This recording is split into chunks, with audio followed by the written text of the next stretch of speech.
we're going to have, if you go to the comments, the last comment is a Colab link. Click here. You're going to have the Colab access again. Then you put file, save a copy in Drive. It's in a new comment. Yeah. And then you're going to have your own copy that you can edit. Is it same code that we used last time? I changed one or two things. Yes, at the meetup group, at the discussions on this class discussions, beneath those links that I asked you to click, we're going to have this link. Is there any way to organize that? One index here, join this register. Okay, so this Colab, this is the same one as the one that we had before. Basically, what we're going to do here is to continue with, we're going to jump to the ARIMA model, and then, unfortunately, we only have Windows seats. So we're going to jump to ARIMA model, and then we're going to go to LSTM. Okay, we're going to jump the naive version, etc. By the way, who here tried to change the stock ticker? Who here played with this a little bit? Change the stock ticker? Nobody, come on guys. Last class I did it, but Yeah? not before. Yeah. Now the goal here, the goal that we are, those Colab documents, they are documents for you to play with. So we set everything on APIs, so you can actually have real case scenarios. We're going to run again using Apple, and we're going to start actually with today's date. So I'm going to run everything until we reach the point that we were last class. Yeah.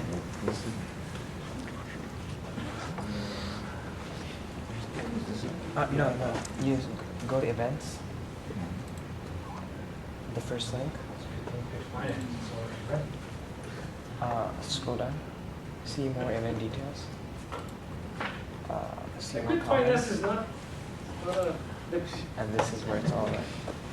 yeah, everybody wants a finance project here. That's because that's where the money is, Is this playing? not where the Or all will it be the. uploaded somewhere else, the video? After the class? It'll be Okay, so okay, it's recorded. do you remember the naive approach? Who remembers the naive approach? If you were to predict the price of a given stock, you just use the last one. Let's say the price of, again, the question, the price of Petrobras, the Brazilian oil company. What would be the price of Petrobras? If you know that yesterday was 194 reais, that's a very valuable information. But of course, it doesn't perform well. Now, moving average. Moving average, we grab the last 10 days of stock prices, remembering that we are using the adjusted closing prices, not the closing prices, because otherwise we would have to adjust for splits, dividends, etc. So whenever you play with stock values, use the adjust close. Now you have nice graphs. Moving average for 20 years. All right. Okay. Now we got into the interesting part. 635.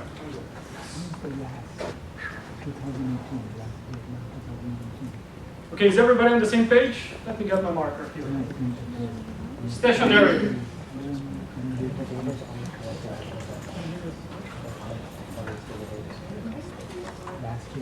Yeah.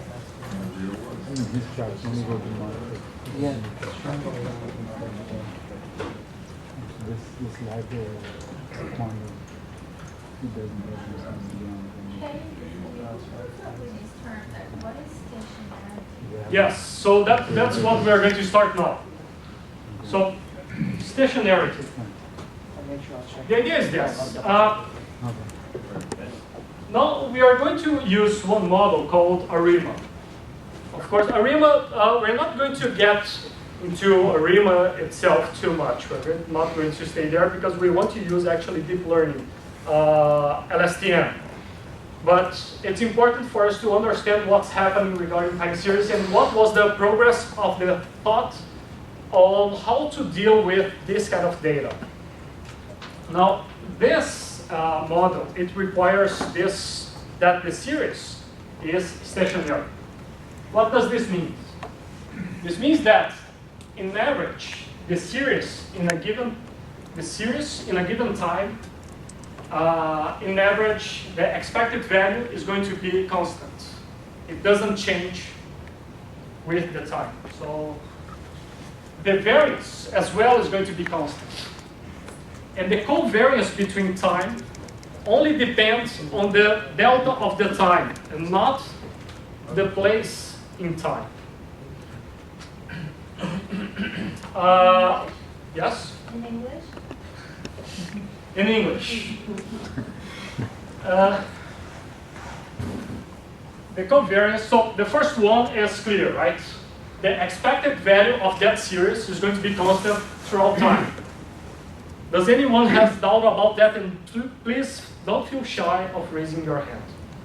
Okay. Some examples. So you're saying that we're expecting the value to stay constant as opposed to going up in time. So it's a kind of a transformation. Yeah, but that's what you guys yes, that's the expected value. Whenever you go, I don't know, to Vegas, the expected value of whenever you're gambling is going to be negative, correct? And probably, given that you are in a given I don't know, slot machine, is going to be constant. Every time that you play, what you expect to gain here to the result is constant. Although it might change. It might be positive, it might be negative. Yes. If it is constant, what is there to predict? The expected value. So you expect that it's going to be the same result, although it might not be. There's a variance. The variance is constant as well. And finally, the covariance of this is the tricky part. So x2 and x5 is going to be equal of the covariance x7 to 5 and x10.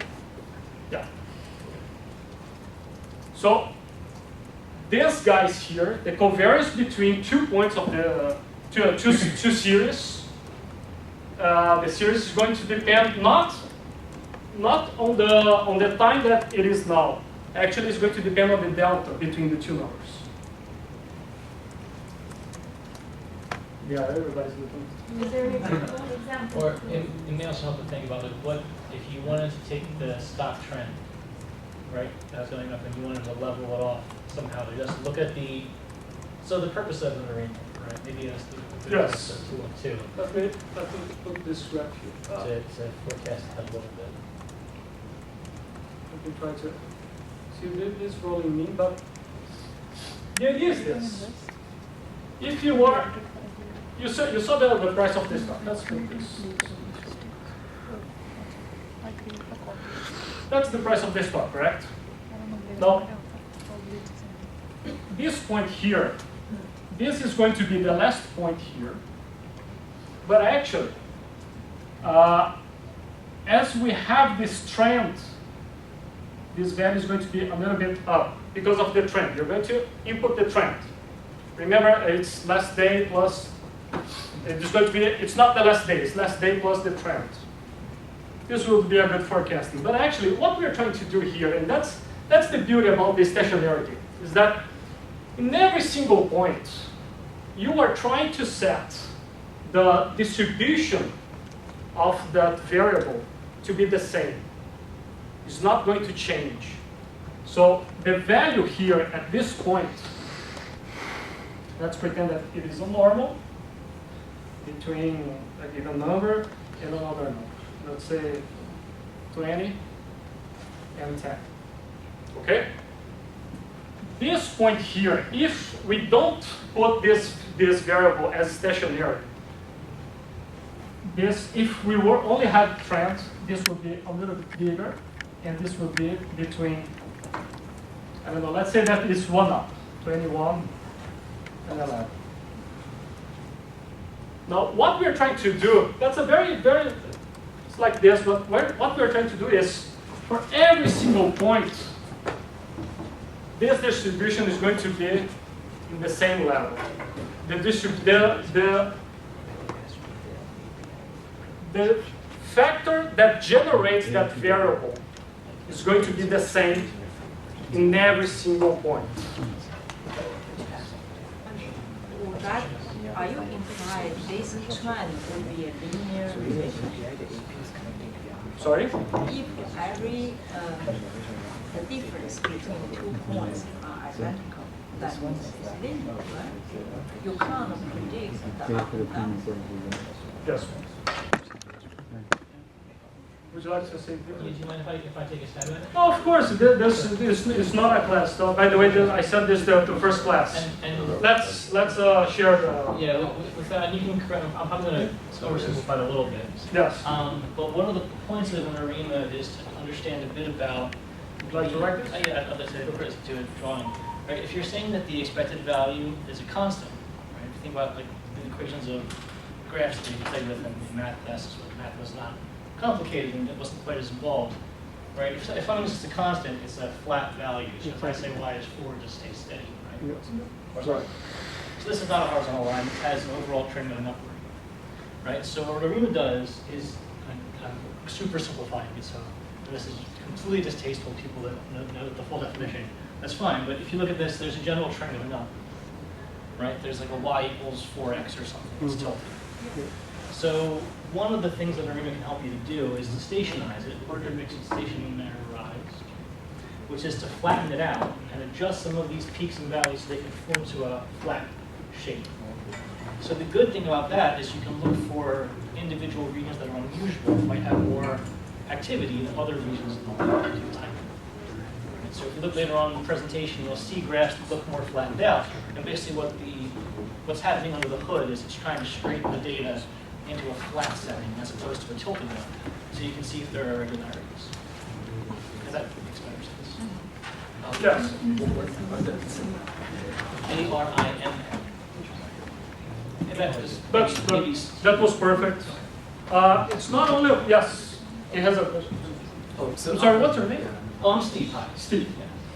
Hey, so I was wondering, so like, is it just like are you just transforming it, or like, what are the peaks and values in that? No. So yeah, so that's why it's not only about doing that.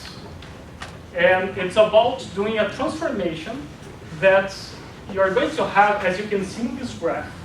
It's going to be tilted like this, but you still have these peaks and values.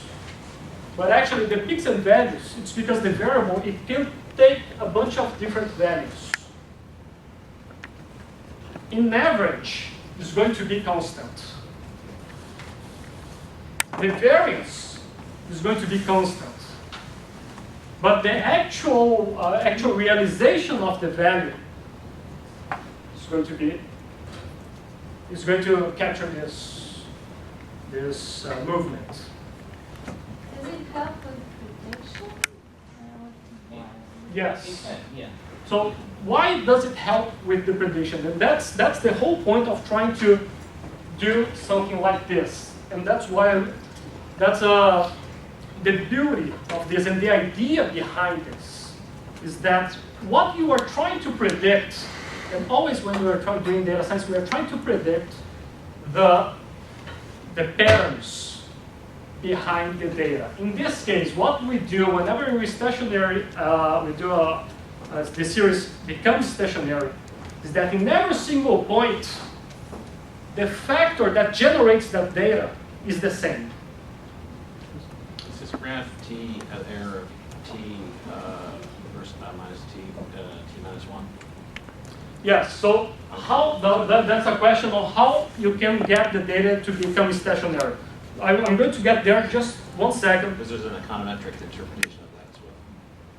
It's not econometric. To make the data stationary, it's actually pretty simple. No, I'm sorry. Go ahead. So the idea is that in each single point, you're going to have what you're seeing here is a realization of a variable, which would be something that it varies. Of course, it's a variable. So whenever it's a realization, it assumes a given point here, a given value. Now, this value here, in this case, it's more frequent. This value here is less frequent. So you can imagine that values here are more frequent, values here are less frequent. Okay? So the beauty is, every single point here, it's the same generating process. And the generating process is what we're trying to capture.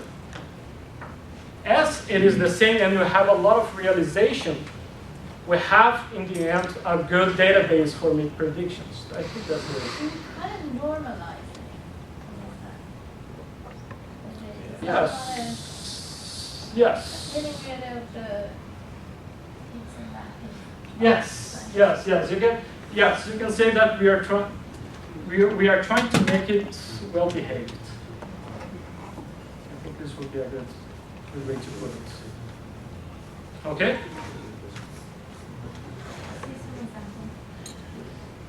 So, let's see here.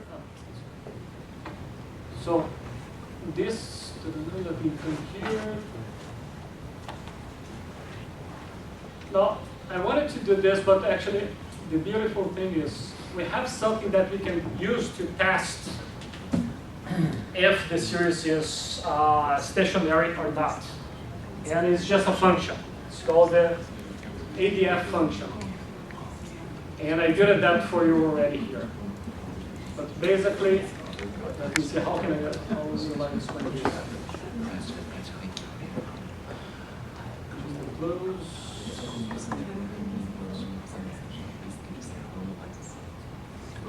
Who wants to enter into the details of hypothesis testing and how you find out if it is stationary or not?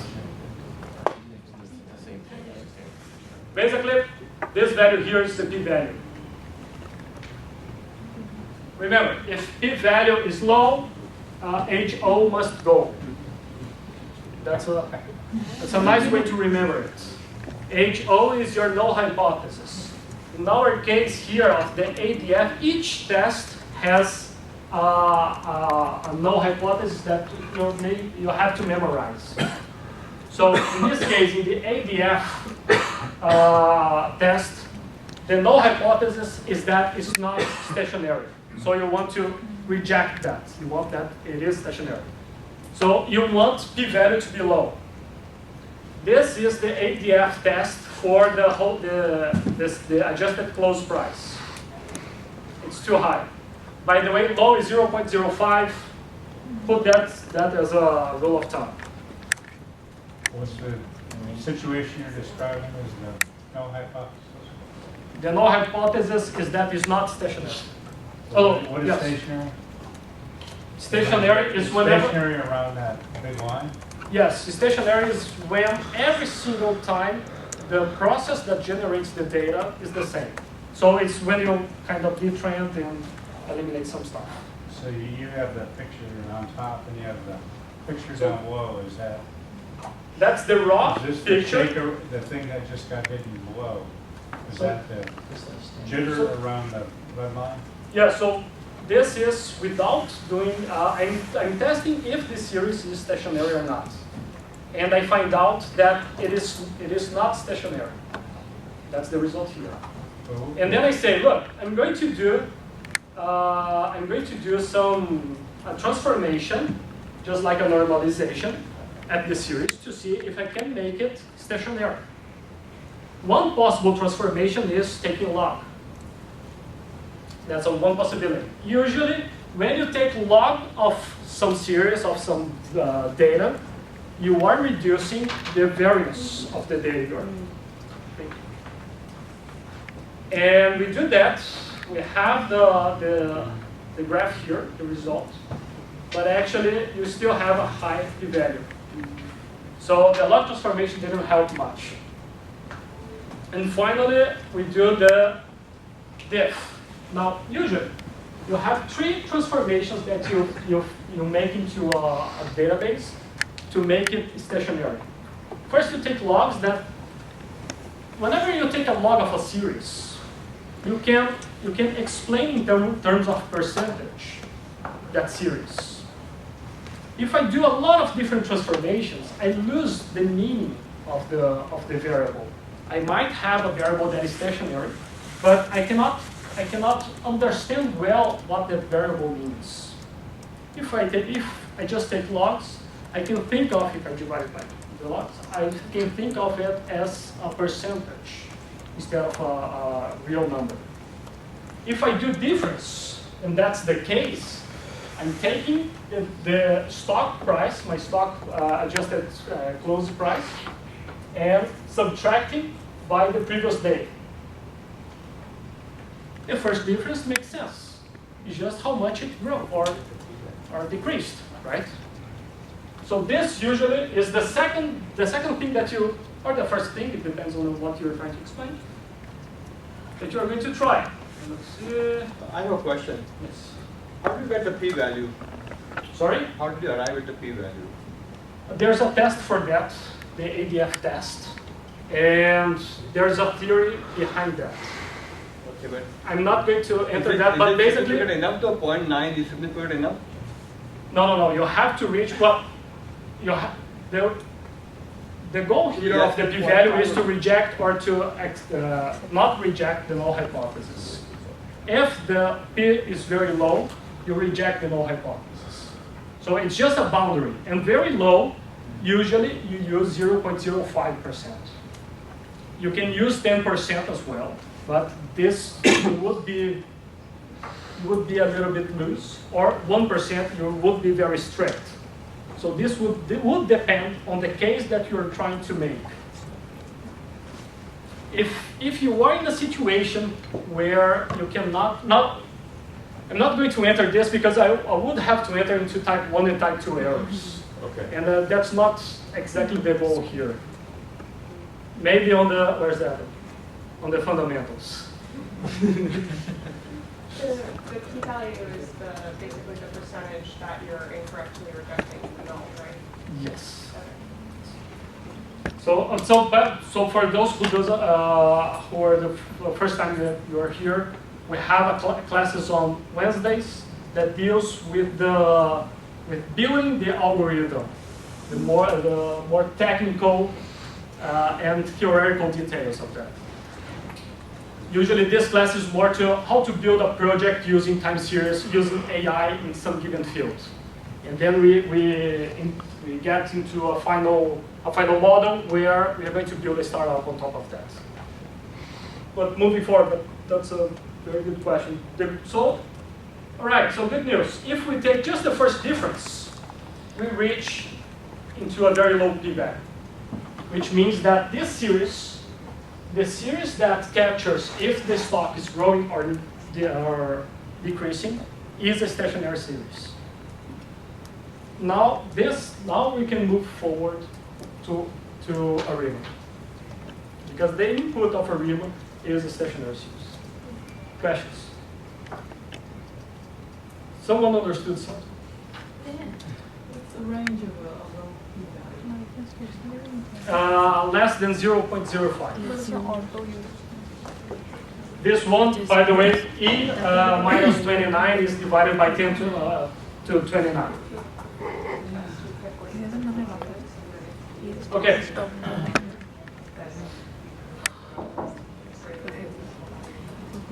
Let's see here.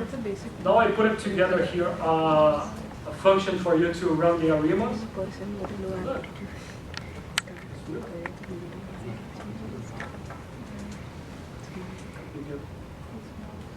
So basically here we construct the ARIMA model. Of course that we already have a package for that. And then if you go to statsmodels.tsa.arima model, you have the ARIMA. And here, I'm building the model, ARIMA.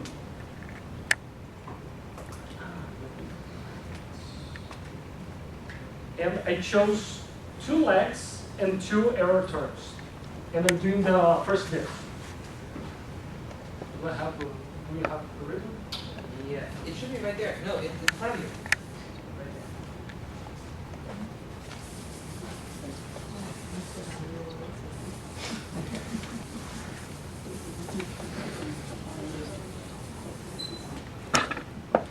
So the model that we are running here, the model that we are running here is XT. So to be equal, let me copy here, so I can do it. A x t minus 1 plus a2 x t minus 2 plus 9 comes the error term x2 is not this is minus. It's wrong there. There's a convention that you should do the R unit exponents. Minus b1 et minus 1 minus b2 et minus 2. There's some confusion. Okay. So what I'm doing here, and that this is ARIMA model. ARIMA AR is autoregressive. Autoregressive means regressing in itself. In this case, I chose two legs to run to regress my variable. So I'm regressing my variable in the time t. I'm trying to explain it with t minus 1 and t minus 2. MA means moving average, but actually it's not the moving average that we did before. It's on the errors of the series. And also we are doing 2 legs. What we are estimating here are those coefficients here and here. So we are looking at Apple stock. We made it stationary. Now we have a time series of Apple stock stationarized. So for each time I have this, I'm going to run this regression. And I'm going to find these coefficients. So fairly simple. So if I do have these coefficients, actually I can start forecasting. I can start looking for the future. Yes, please. When you showed the distribution to choose the points, was that of the residuals? The normal distribution. So like between when you were showing the differences and you were saying, go back to that. So each line is the variance, right? And each one has like an own distribution. Is that of the residuals that it's looking at, or how are you It's the finding error those? t minus 1. No, So it's just the that's differences series. of observations. It's not That's the the residuals. stationary series. It's because it's too close, but actually it's something continuous that does this. It's 1 point each one of those. There's not straight lines put together. I see. Actually, there are a series like this. Okay. Does this. So when I see a signal like that, one of the first things I'd do would be not only time analysis, but I'd go into a frequency analysis to look for any kind of pattern. Look at Apple stock, for example. I would perform a Fourier or a fast Fourier transform in real time, and I would look at stock changes over a period of time because it might be. I would look for some clues that would be a periodicity, to look for a period, and then I could see the amplitude of the signal, and I could see the period. Does that make sense? I don't know. Definitely, definitely. Yeah. So Spectral. Yeah. Spectral. this in our first class, I let me ask again. Do you see something here? Let's say you're going to make a decision. You're trying to, in your eyes, is this just random stuff, or you see something, some patterns here? That was the first question. Yeah, I see a couple modes of patterns in the data, and then I see a lot of noise. You I see a lot of a lot of noise. The high frequency component then is the noise. I would filter the noise out by Yes. using a high pass filter, and then So filter the high frequency. there are out. some And then some look at patterns the- here. I see 3 nodes basically, three peaks in the. You see 3 peaks. Yeah. You see some values here. Right. 3 peaks. And then you see that actually there are some times Right. where you're going to have a high variance, That's right. and other times that you're going to have a very low variance as well. Those are patterns that you're trying to capture. Those are patterns that, if you build a good model, they would be grabbed. Now, how they would be grabbed? This is a good model for these elements. So to kind of summarize where we came from here, right? So we had a trending upward jaggedy line that was difficult to read. We stationarized it, which brought it to level. Now we can see possibly some areas where there are peaks. Maybe they correspond to times of the year. It's hard to tell, but we can see them better now, right? And then from there, we're trying to find a way to predict what these models will look like, and that's where the Arima model comes in. Yes. So look at these patterns here, the variances. If we work this, imagine here we have points that are being connected by a line. So it does this. Sometimes does this, sometimes does this, sometimes does this.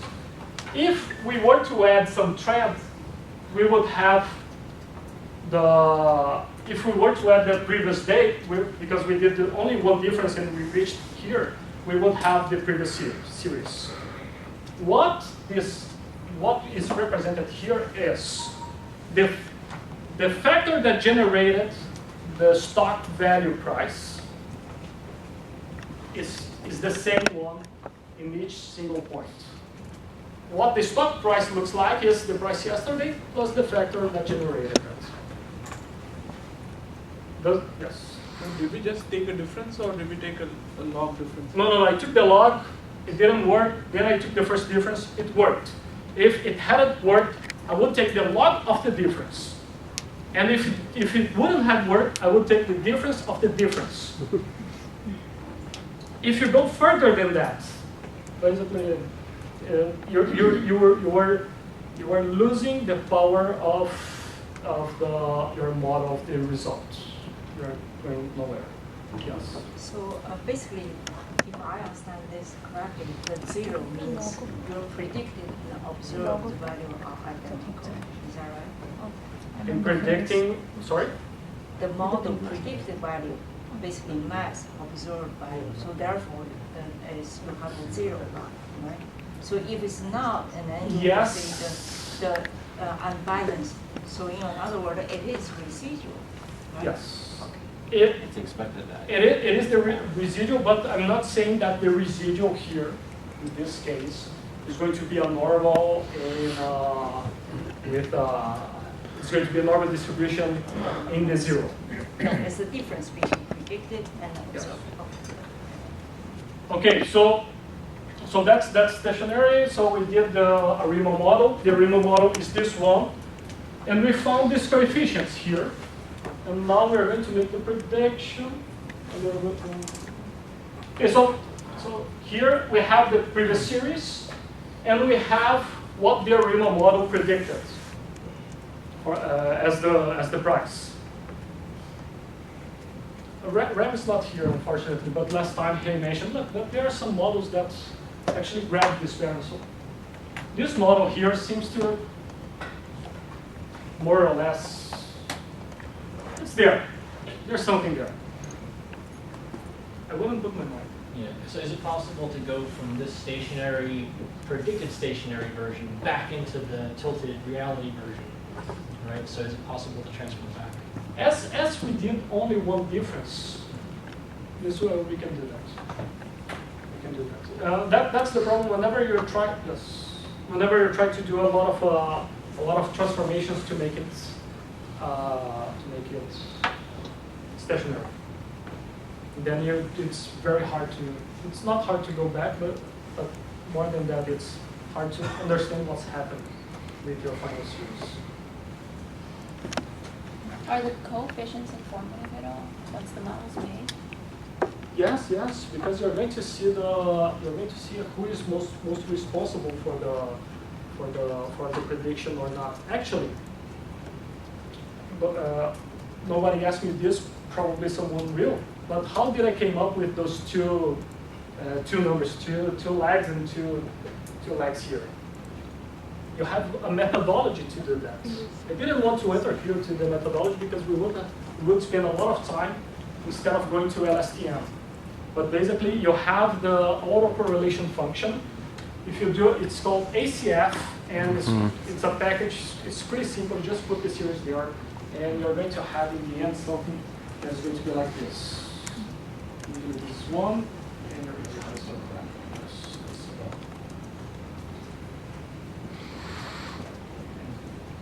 So if you have something like this, it means that you have the first one. I don't know why it always appears, but this is like 0. So like 1, 2, 3, 4, 5, 6, 7. So you would put 7 legs. Now, regarding MA, you would have something different. So I'm not going to enter here, but basically, instead of the autocorrelation function, you would use the partial autocorrelation function. And from the merge of both, you can grab these legs here. Okay?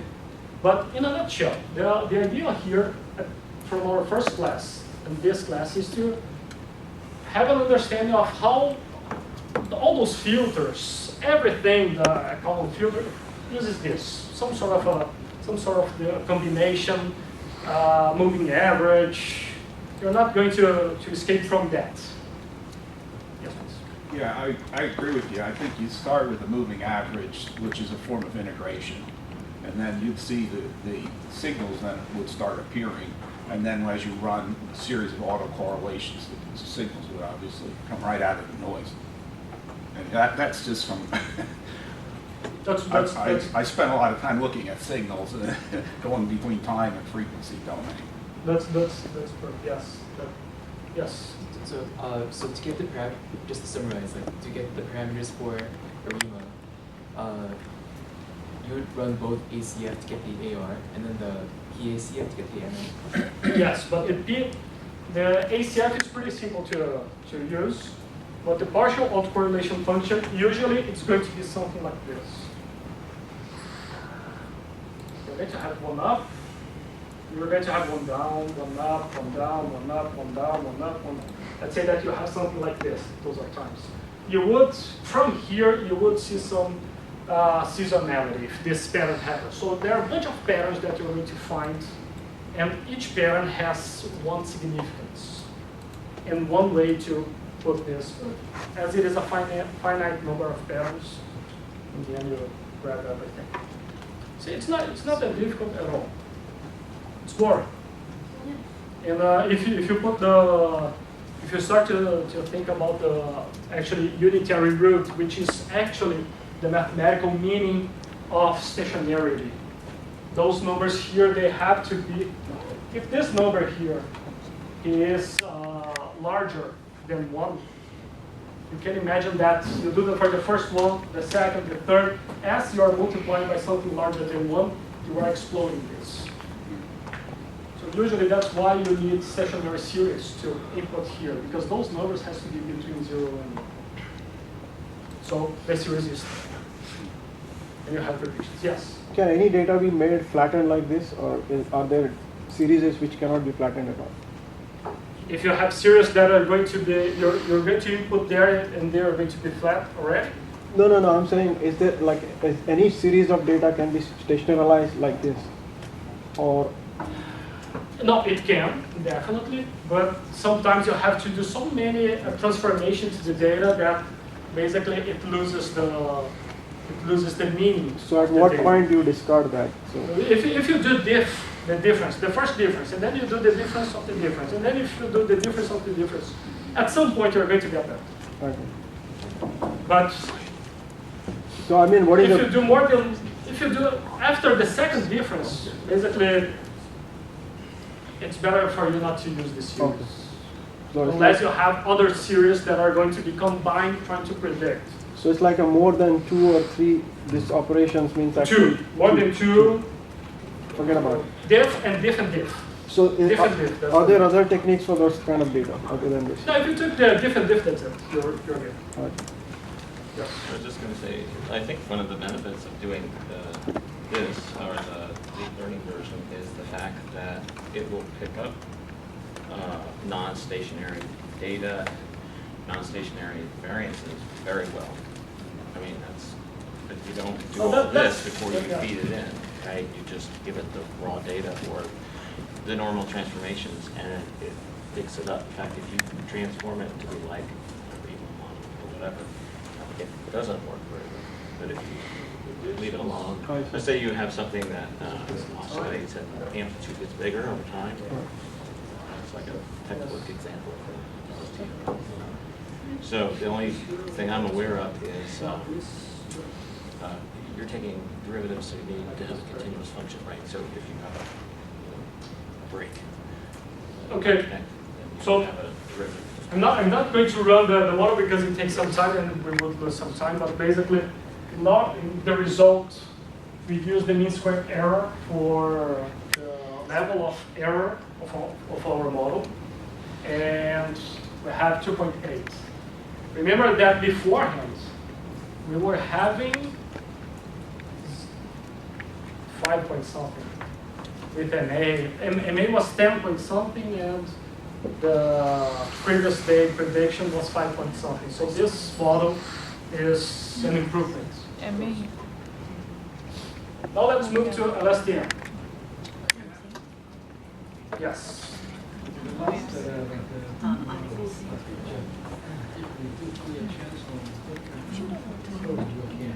If you were to do what?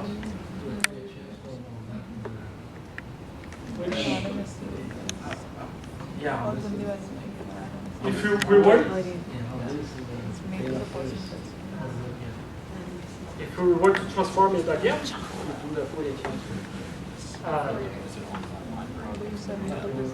then probably because it's mostly algebra.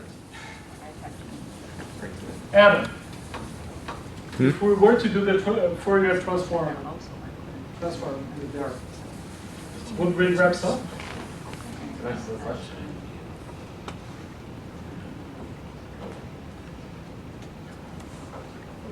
I would like to draw this. Let me get this because I like this cell a lot.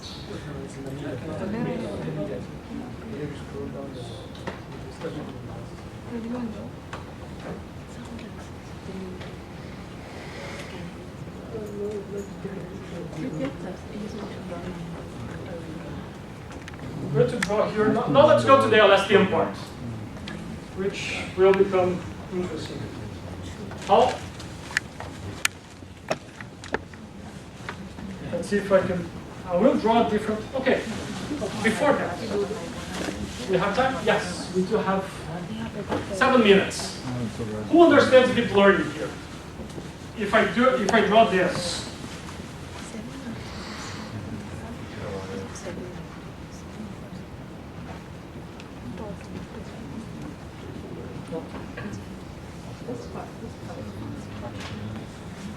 Look, if I draw this, who look at this and say, okay, I'm good?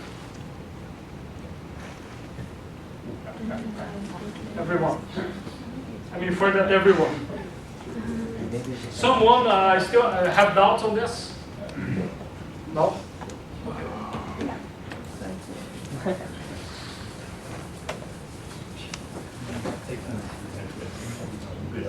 After 4 months, trying this. Now let me get the LSTM. LSTM is fun. It's more interesting.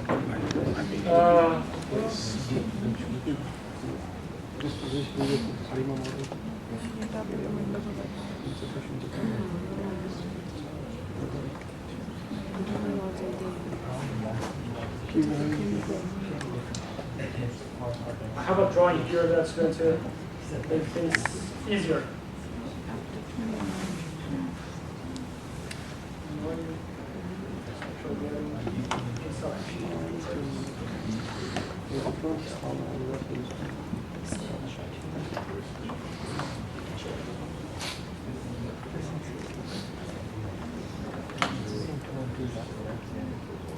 same, right?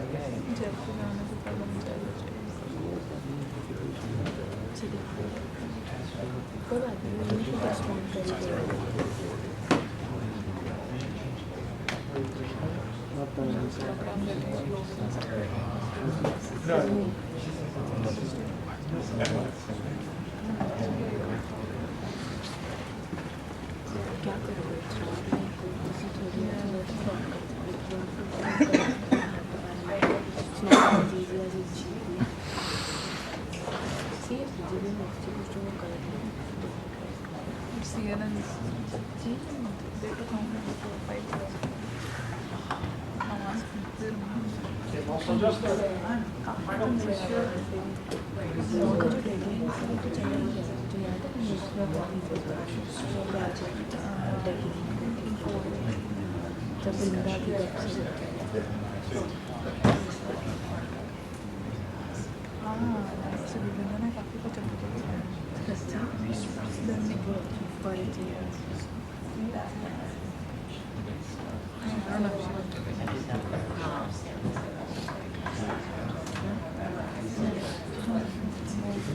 Okay, so how does it work now, long short-term memory?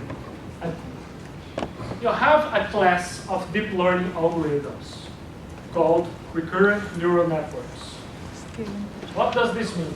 This means that whenever you have an information entering here, you have an information, instead of those things that we were constructing before, that you have the first information, and then we have the second, then you have the third, we were computing the cost, and then we backpropagate to update our weights. Instead of doing that, now we have the first information coming, the second information coming, but when the second information coming, there are some gateways that the first information is refitted with the second information. Now the third information is refitted with the second, the fourth, and so on. So that's how we do remembering in deep learning.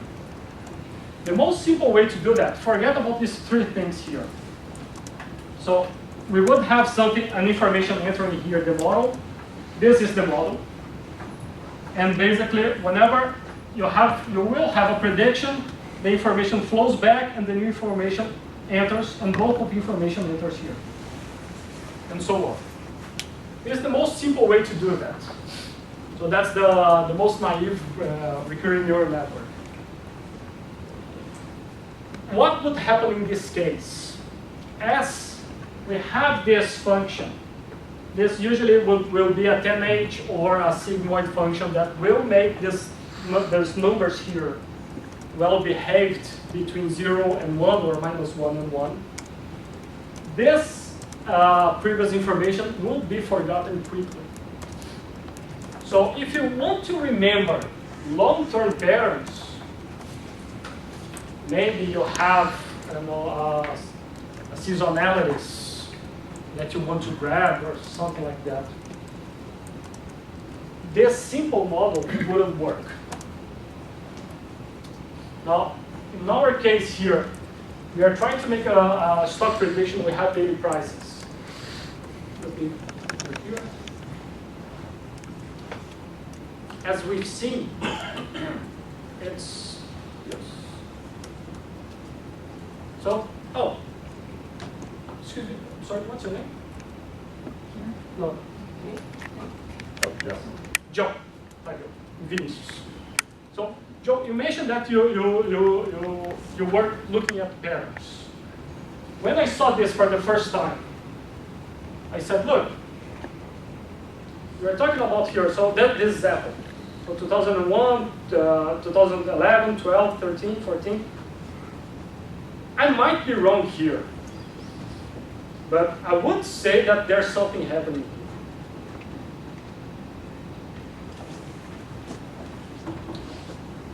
here. It is a pattern.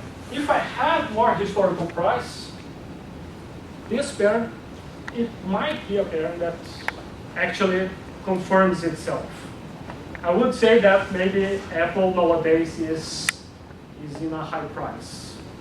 in a yearly base, because that's yearly base. Yes. So you try to synchronize what events, you see what parents get with a time event, with an event at Apple. You know, did they drop the price? Did they fall short on their sales? Or the product? Cash App's going to do that, but why does it happen always? Like, I cannot say always because we have only 2 peaks here, there's a third one now. But let's suppose that this happens frequently. This would be a pattern. For some reason, you have some incentives to produce a lot today and sell a lot, and all of a sudden you have to restructure a little bit your company, and this happens.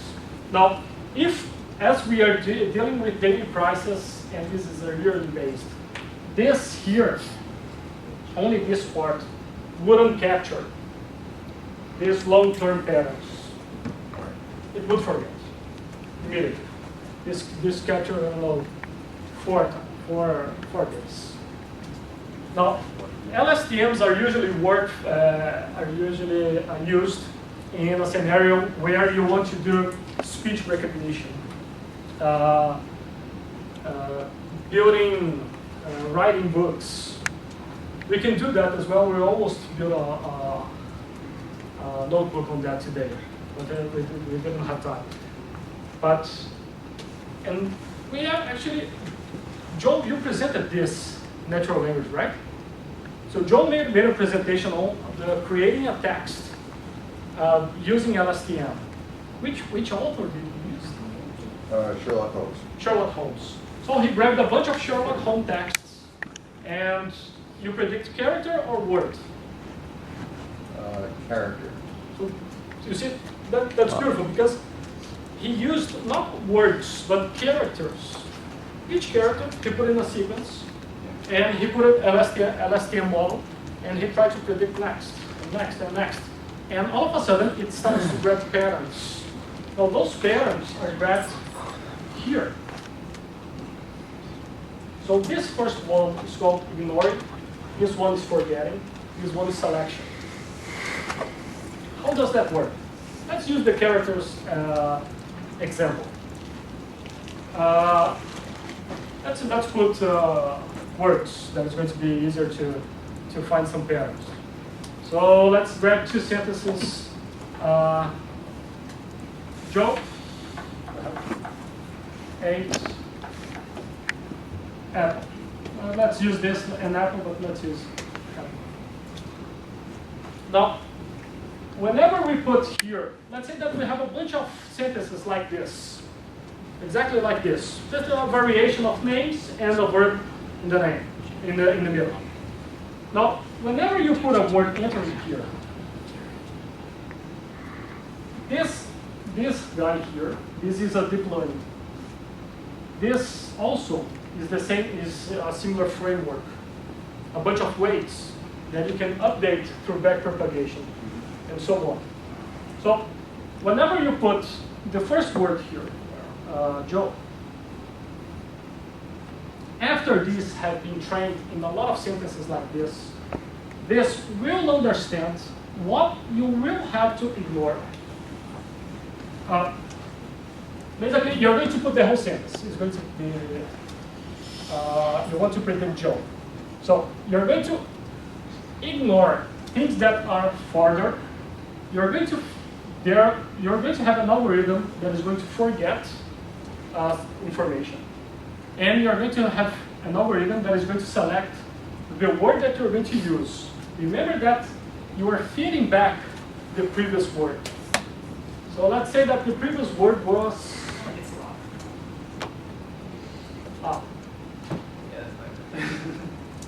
let's say the previous example was Donna had a cookie. So the previous word was cookie. That's the previous word entering, and you will input the whole database, your whole corpus here. As the last word was cookie, after trained, this model will understand that you will have to ignore the words that are behind the noun. This gate forgetting will be able to cheat things as well. And this selection is going to select the name that is going to enter. That's the prediction.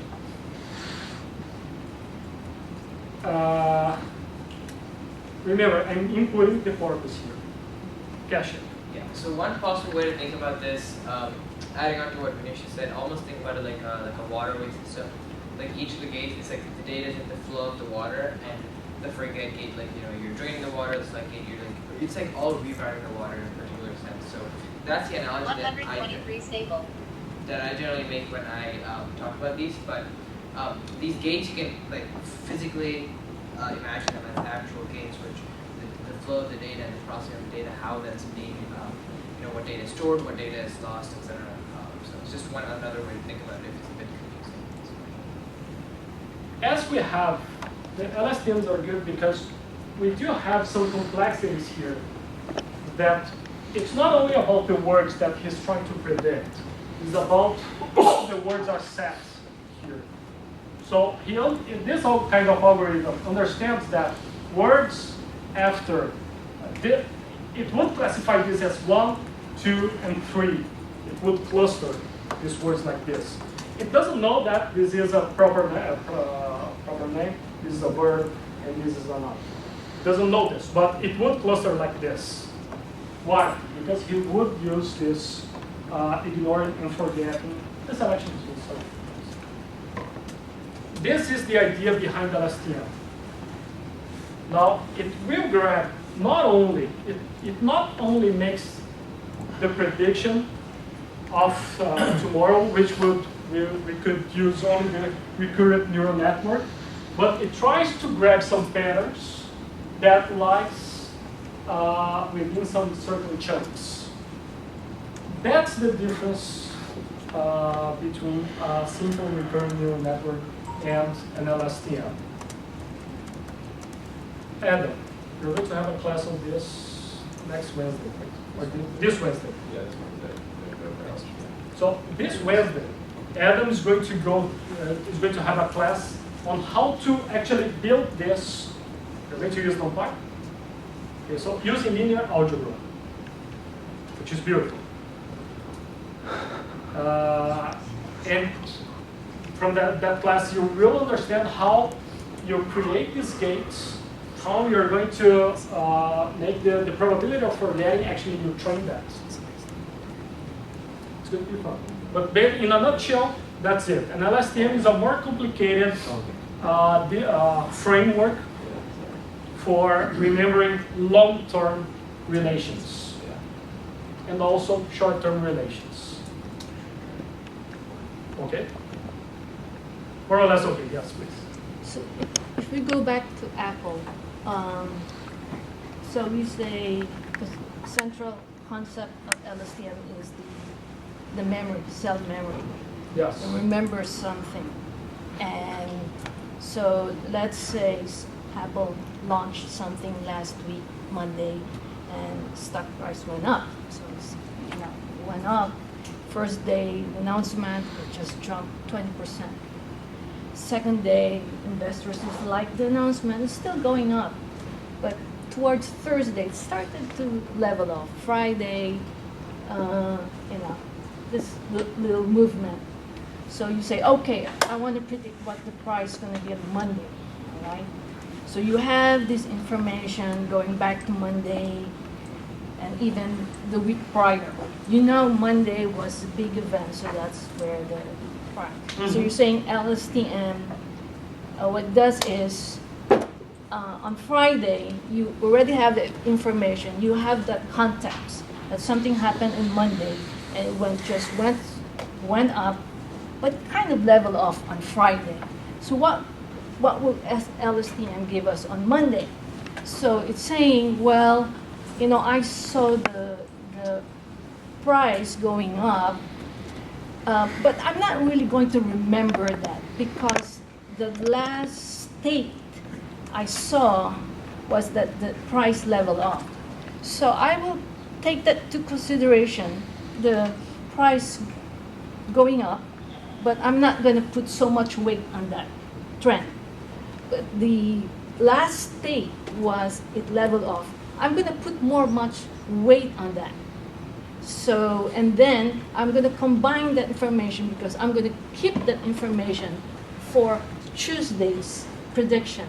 Is that what is it doing? That's a very good explanation. And if you have enough past history on that, yes. So let's say that Apple already had 1,000 releases of some product.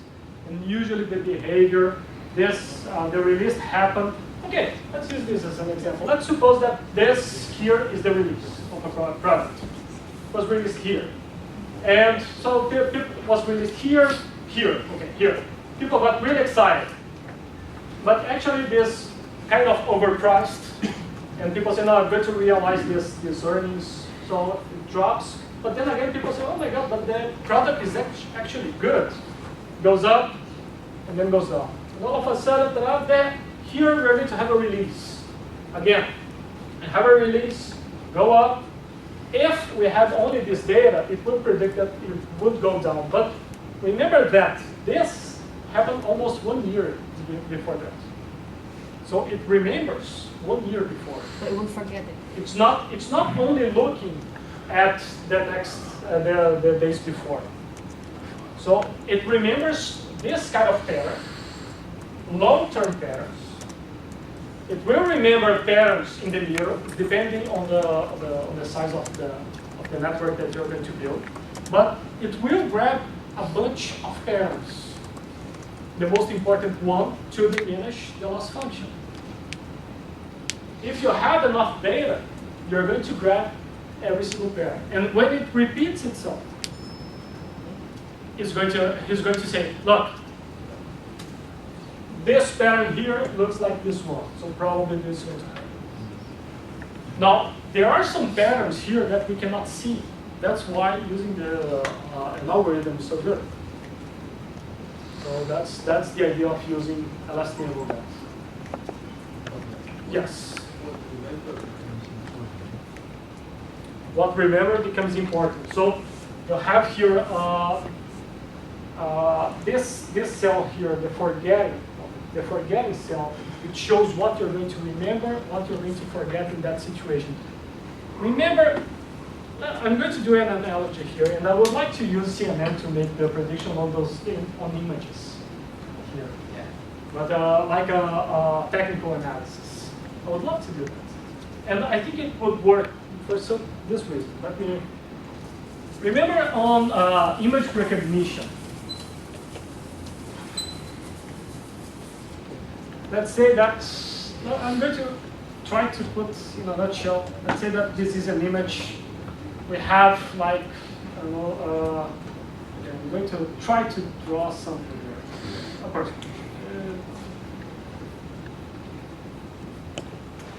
Okay? Now, the computer, of course, it doesn't see a person, an image like this. It sees as a grid of variables, of numbers. So I'm going to pretend that it's just zeros and ones. I'm just going to draw the ones. So it would have a 1 here, a 1 here.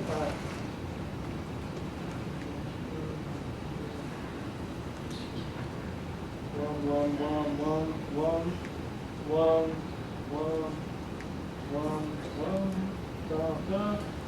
Okay, pretend that this is this line. Okay. Now, remember that I told you that the weights on image recognition are actually like flashlights. Like flashlights that you're going to go through convolving here, trying to get a pattern. And that this flashlight was a matrix also of zeros and ones that tries to get some pattern that we put here. So this flashlight is moving here. And it multiplies everything here, 0, so the result is 0. Now here, it's not going to grab, it tries to grab vertical lines. So it's going to grab this pattern here, this pattern here, this pattern here. This flashlight is going to grab only these 3 patterns. we are going to have a bunch of those flashlights convolving. And each flashlight is going to grab one pair.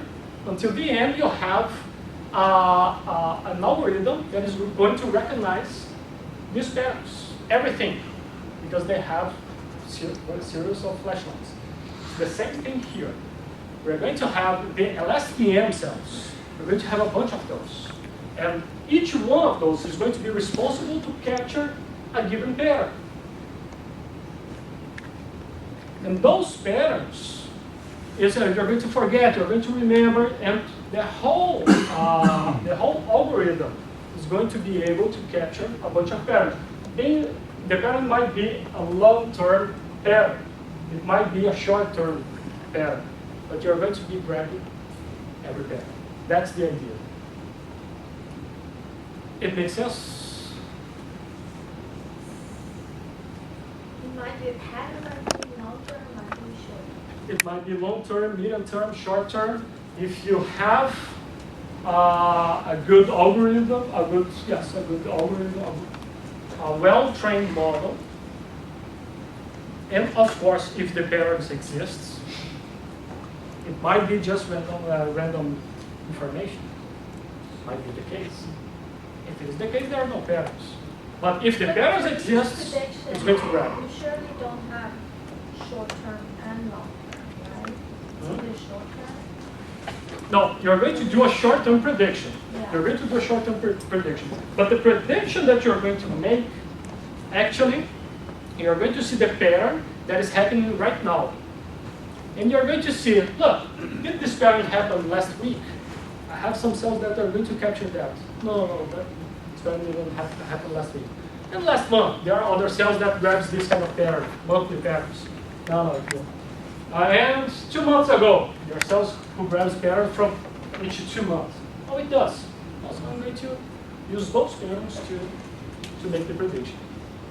That's more or less the idea. So is there some kind of internal mechanism where it makes a prediction based on one of the things in memory, and if it's close, it says, if it looks like this again, I'll weight that heavier in my prediction. But if I am off by too much, then I'll try not to use that kind of flashlight vision to predict the next change.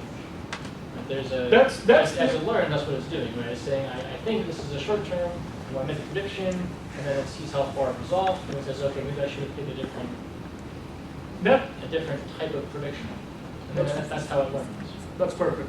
That's perfect. And then you move back to grab longer prediction. Now, you're going to have parts of the algorithm that are going to grab long-term prediction. Other parts are going to grab short-term prediction. Let's say that a given LSTM cell, remember that there's a forgetting gate, a selection gate. Remember from my drawing here? So if this gate, this particular cell was trained, the weights were trained to remember a given short-term pattern that happens, and it's happening something that's not short-term, this is going to enter the forget. It's going to pass by. The information is not going to be captured and moved forward. It's going to be captured by other things.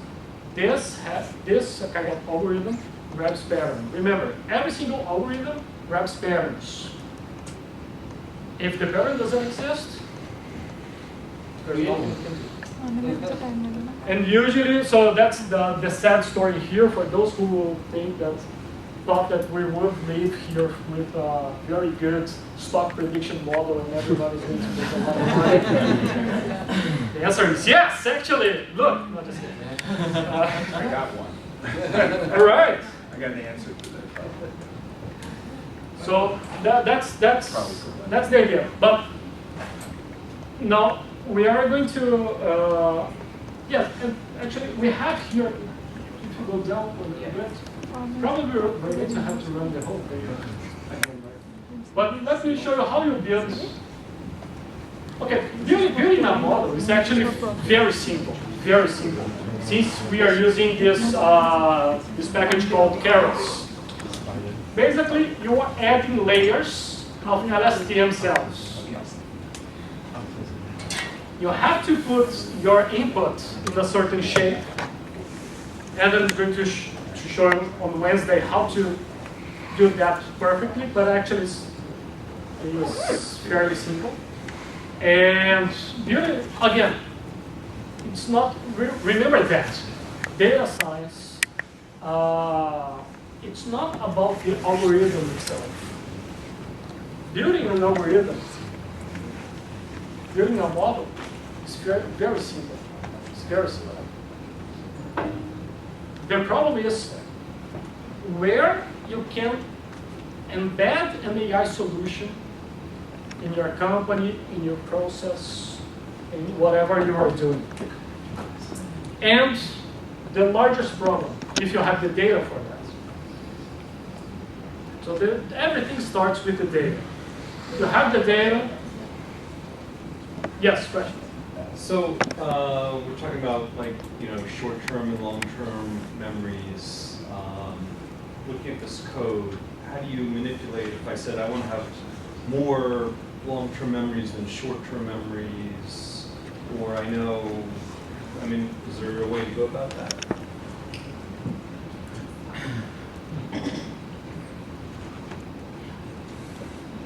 That's a very good. Yes. Yeah, is there any Can you use parameter I can timestamps? set, like if we do the short-term prediction, I want to see the last week or last month or even last year pattern, is there any parameter we can manipulate? For me, yes. So let me ask if your question, if this answers your question. If you're trying to make a prediction of tomorrow, or if you're trying to make a prediction of next month, this we can do. But if you're trying to make the prediction for tomorrow and you want to emphasize the patterns that happens now or soon, I don't see why this would be efficient. Because it would be impossible to put that here. You can say that. I'm going to tell you why. If you're trying to, the goal here is to minimize the cost function. That's the backprop does that. You have a cost function. If you make a mistake, you're going to be penalized about this, and you have to update your weights. Now, if you're trying to predict tomorrow, and the pattern that is happening happened 1 month ago, and you're trying only to focus on patterns that happened in a short period, you're going to make a huge mistake. And the algorithm is going to try to correct that. So it's not going to work. Now, what you can do, if you want to predict, instead of tomorrow, you want to predict next week, now we are talking about how to set your X and your Y. Instead of doing just a shift of 1 day, you do a shift of 10 days. So you're going to have, instead of having, let's say that I have 15 time series, 15 points in time, right? 15 points in time. So I have here x1 until x40, and I'm trying to predict x50. I can set my database to do that, predicting 10 days later. So this will be x1 with x11, x2 with x12, and so on. If I want to predict tomorrow, it's x1, x2, x2, x3, x3, sorry. Yes, that's correct. Does that make sense or not? Can we do it with continuous wavelet transformation? I'm sorry? CWT, continuous wavelet transformation. What is it?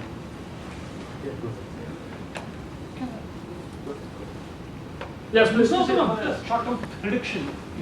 Is it possible to use a CWT to analyze? I don't know CWT. CWT is continuous wavelet transform, so that you can It find will the give you Mexican the hat time kind of frame. I can do, sorry?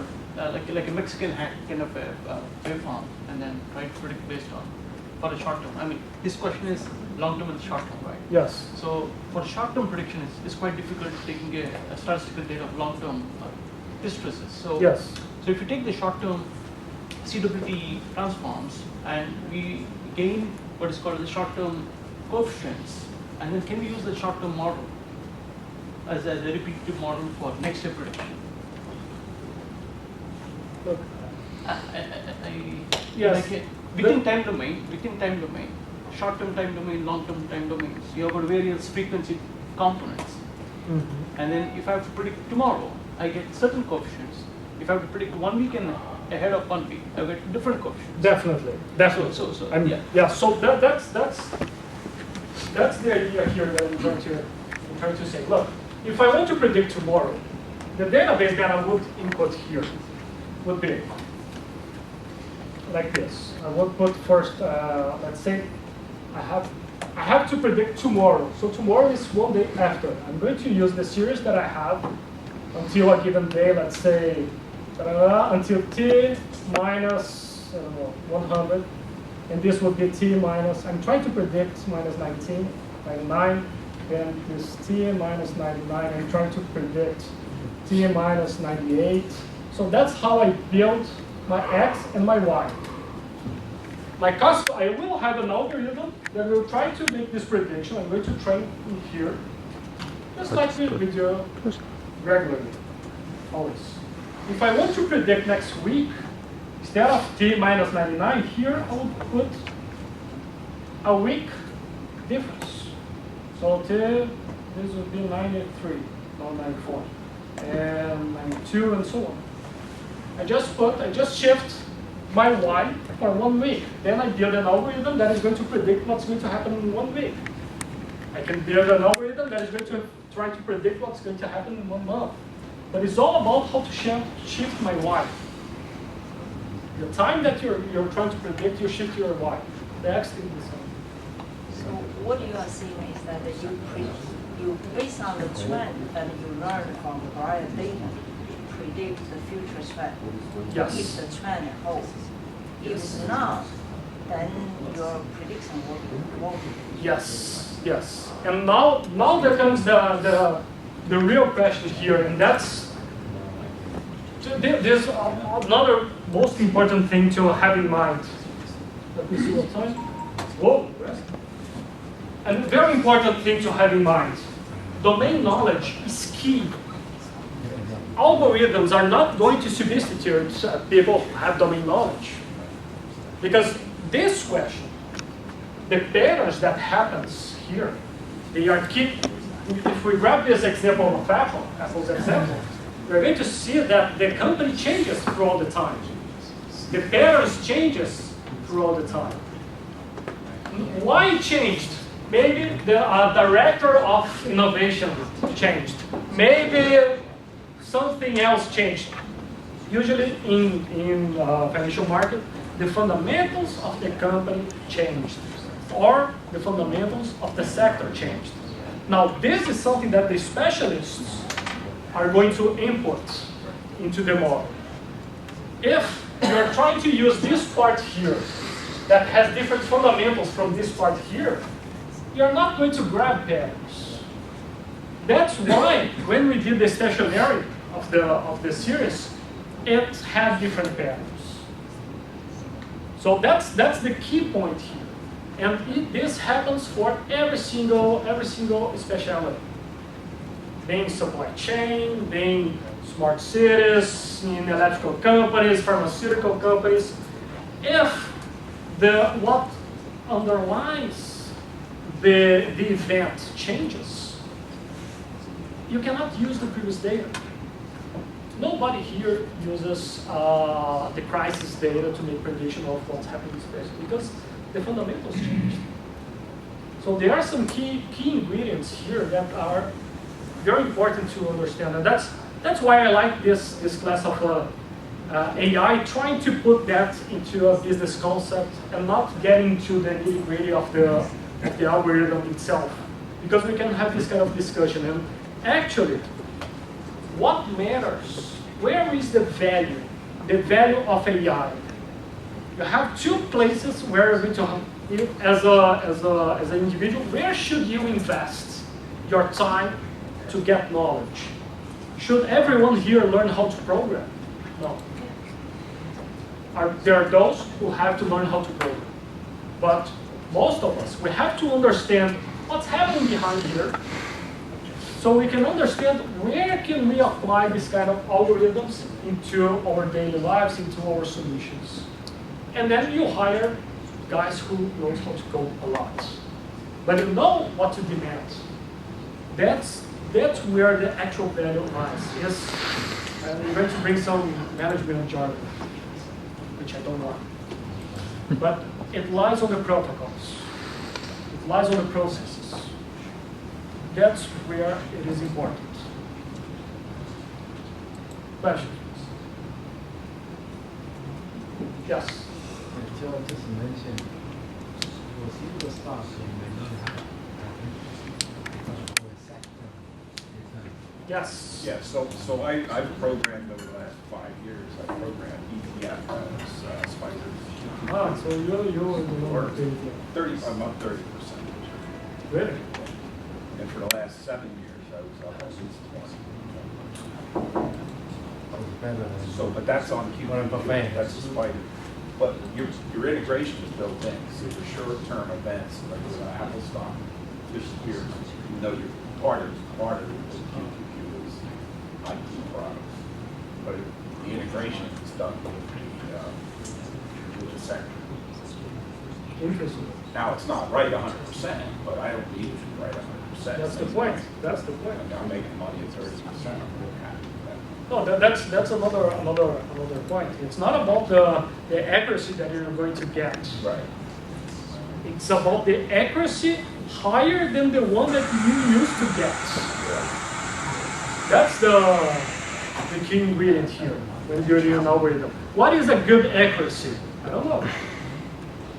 A good accuracy is that the one that is better than the one that you had before. That's how we increase. Now, if you're making 30% a year, I'll show you the data. very good.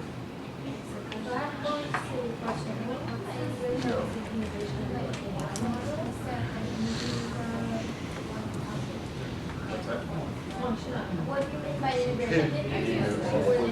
Well, you want to smooth, like Yes. this is what Apple does, you want to smooth that out. Because you don't know what every parent is caused by.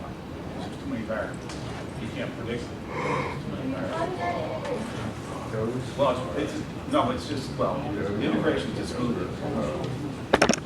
That still doesn't give you enough Arima, training out. the eye of Arima is Right. is the diff One part. function. The diff part is. No, I understand. But this. Okay, guys, thank you very much. If you have questions, we can talk further. Wednesday, we have the fundamentals of AI with LSTM. Saturday, we're going to start the project on something related to finance.